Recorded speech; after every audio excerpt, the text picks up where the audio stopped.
Hello everyone, আসসালামু আলাইকুম। Welcome back to my channel. সবাই কেমন আছেন? আশা করি সবাই ভালো আছেন।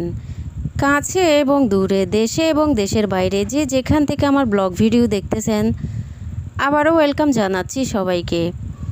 সব সময়ের মতো আমি আজও আরও একটি ডেইলি ব্লগ আপনাদের সাথে শেয়ার করতেছি। আশা করি সবাই শেষ পর্যন্ত আমার সাথেই থাকবেন। আজ বাসায় মেহমান আসতেছে, মেহমানদের জন্য আমি আজ রান্না করতেছি।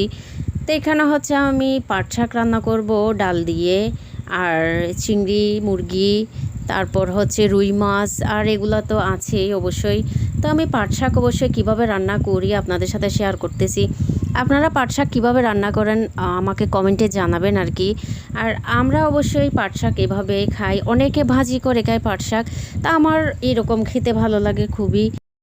আপনারা যারা পাট শাক এভাবে রান্না না করেন তারা করে দেখিয়েন, বিশেষ করে যারা ভাজি করেন আর কি, তাদেরকে বলতেছি যে এভাবে রান্না করে দেখে খেয়ে দেখেন, খুবই ভালো লাগবে।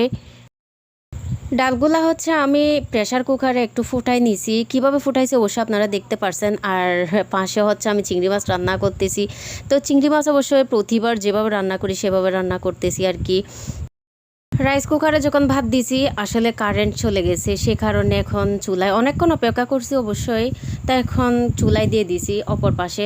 তো এইদিকে হচ্ছে আমি রান্না করতেছি শাক, আর পাশে ভাতগুলা দিয়ে দিছি। ভাত নষ্ট হয়ে যাবে বেশিক্ষণ যদি অপেক্ষা করি। তো ভাত দেওয়ার সাথে সাথে অবশ্যই কারেন্ট আসছে, আর চুলায় রান্না করতে হয়নি। ডালগুলা ফুটানোর সময় আমি হলুদ দিছি, তবে মরিচ দিতে ভুলে গেছি একটু। তো আমি 1 চামচ মতো মরিচ অ্যাড করছি। এরপর হচ্ছে আর একটু করে ডালগুলা মানে কষাই নিছি আর কি। এরপরে শাকগুলা দিয়ে দিছি। তো আমি এভাবে রান্না করি, আপনারা কারা কিভাবে রান্না করেন আমাকে কমেন্টে জানাবেন আর কি। আর হচ্ছে এখানে রুই মাছ ফ্রাই করব, রুই মাছগুলো আমি মাখাই দিচ্ছি ভালো করে। এখানে হচ্ছে মরিচ মশলা হলুদ আর লবণ, একটু সরিষার তেল দিছি। তো সরিষার তেল দিলে একটু মাখা মাখা হয়, সবগুলা ভালোভাবে মিশে, সে কারণে সরিষার তেল অ্যাড করি আমি। প্রচুর গরম পড়তেছে, আসলে ইচ্ছে হচ্ছে গরমের মধ্যে ঠান্ডা ঠান্ডা কিছু খেতে শুধু। তো বাসায় কিছু কলা ছিল নষ্ট হয়ে যাচ্ছে, সেগুলো দিয়ে আমার হাজব্যান্ড একটা লাচ্ছি টাইপের করতেছে। তো এই লাচ্ছিটা উনি অবশ্যই ভালো বানাতে পারে, দুধ দিয়ে খুবই মজার ছিল, ঠান্ডা ঠান্ডা খেতে খুবই ভালো লাগে এরকম।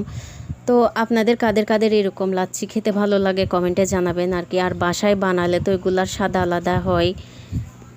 তো আমি 1 গ্লাস খেয়ে নিচ্ছি আগে।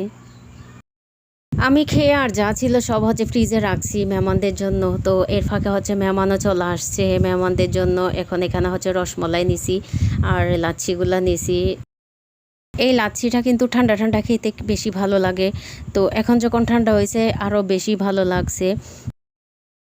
রসমালাইগুলো কিন্তু ঠান্ডা ছিল, তো আমি ঠান্ডা ঠান্ডা রসমালাই খাচ্ছি এখন, খুবই মজার ছিল।